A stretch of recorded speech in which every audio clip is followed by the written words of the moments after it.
Ukraine ইস্যুতে মার্কিন Russia আলোচনা চলবে বলছে রুশ আলোচক। রাশিয়ার আলোচক গ্রিগরি কারাশিন জানিয়েছে, ইউক্রেন সংঘাত নিয়ে যুক্তরাষ্ট্রের সঙ্গে মস্কোর আলোচনা অব্যাহত থাকবে এবং এতে জাতিসংঘ সহ অন্যান্য দেশকে সম্পৃক্ত করার চেষ্টা করা হবে। রাষ্ট্রীয় বার্তা সংস্থা তাসকে দেওয়া এক সাক্ষাৎকারে তিনি বলেন, আলোচনা তীব্র হলেও উপযোগী ছিল এবং বিভিন্ন সমস্যা নিয়ে আলোচনা হয়েছে।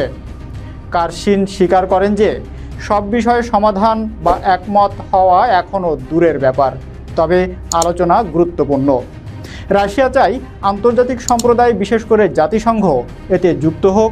আর তাসের এক সূত্র জানিয়েছে, আলোচনা নিয়ে একটি যৌথ বিবৃতি প্রকাশ করা হবে। এদিকে ইউক্রেনীয় আলোচক দল রিয়াদে আরও একদিন থেকে যুক্তরাষ্ট্রের প্রতিনিধিদের সঙ্গে বৈঠক করছে এবং দ্বিতীয় দফায় বৈঠকের সম্ভাবনা রয়েছে।